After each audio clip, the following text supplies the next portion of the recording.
Tanya, Perek Rafren, chapitre 28, troisième et dernière partie. Rappelez-vous, la personne qui tombe, Beyeush, Be'atzvut, dans triste, en déprime, parce qu'il a des mauvaises pensées au moment où il prie, au moment où il fait des bonnes choses, il est assailli par des pensées terribles. Alors, est-ce que ça veut dire que tout ce qu'il a fait jusqu'à maintenant n'a aucune valeur? Admoazaken nous explique que ça aurait été vrai si l'être humain était constitué d'une seule âme. Imaïta nefesh, page 124. Imaïta nefesh achat levada, hi amitpalelet via marchevet umhareret amarchavot zarot. Si c'était la même qui priait et qui avait les mauvaises pensées, comment tu peux être en haut alors que tu es en bas? C'est pas possible.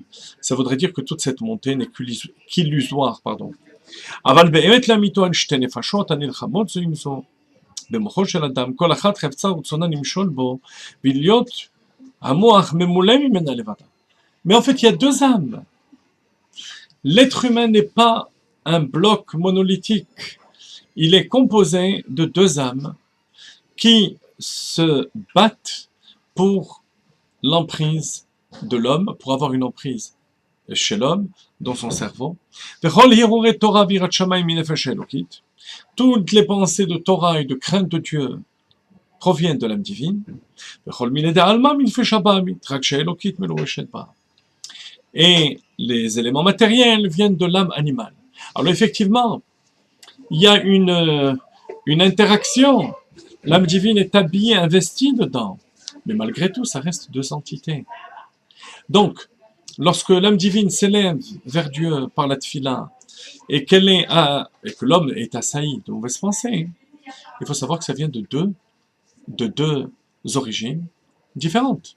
Et comme on l'a expliqué, non seulement ça ne doit pas décourager l'homme, mais au contraire, ça doit l'encourager d'un certain point de vue. Parce que les attaques de l'âme animale prouvent qu'il est sur la bonne voie.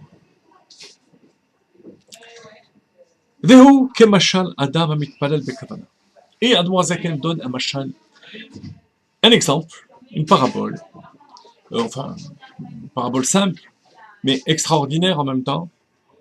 C'est comme quelqu'un qui prie bekavana, avec concentration. Et à ce moment-là, surgit un idolâtre, mécréant, au Messia Humdaberimo Kedevalvelo. שזאת עצתו בוודאי שלא להשיב לו מטוב ועד רע, לעשות עצמו כחרש לא יישמע. ולקיים מה שכתוב על טען כסיל בהבלתו פן תשבלו. גם אתה, pardon.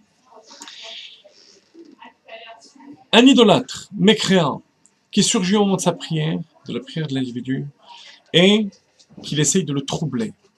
Comment est-ce qu'on réagit? On essaie de répondre, on essaie de se battre contre lui, ou bien on l'ignore. Réponse, on l'ignore. On devient sourd à ses attaques.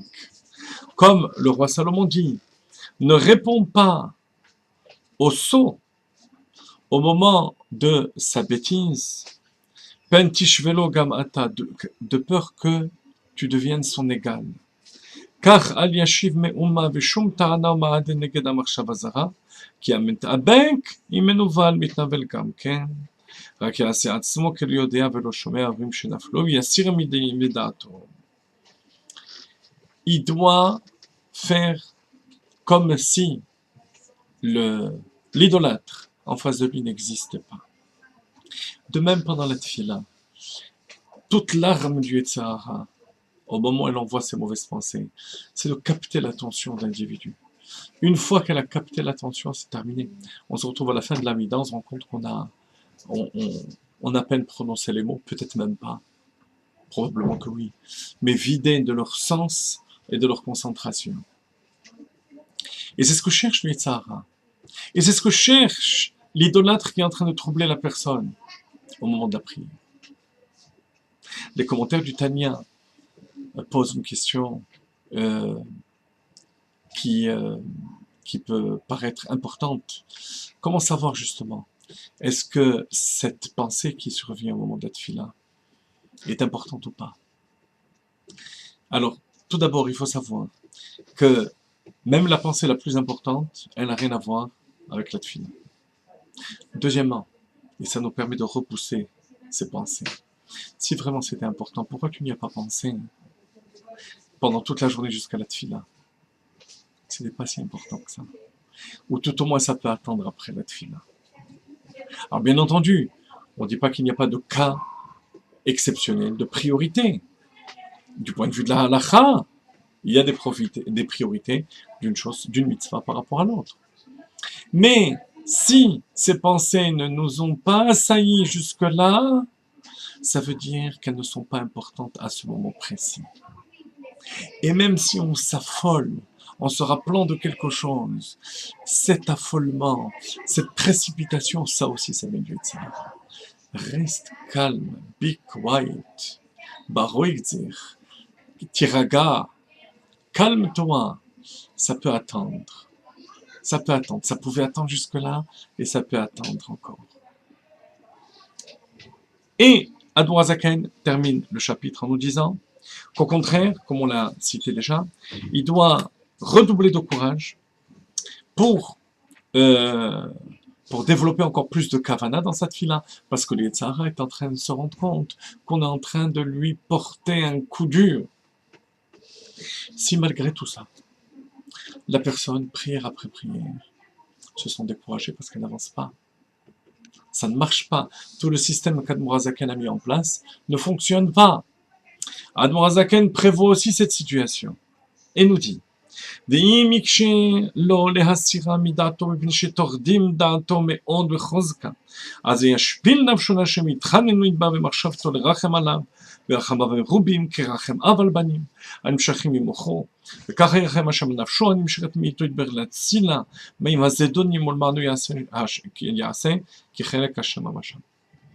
Si malgré tout il n'arrive pas à s'en débarrasser, preuve en est qu'il lui manque quelque chose d'essentiel. L'aide d'Akadosh Baruch Hu. Comment avoir cette aide, cette compassion, cette pitié d'Akadosh Baruch Hu? La recette est inscrite en se soumettant à Akadosh Baruch Hu. Tu te rabaisses devant Akadosh Baruch Hu. Tu peux le faire à travers une dispute que tu as eue vis-à-vis de quelqu'un d'autre.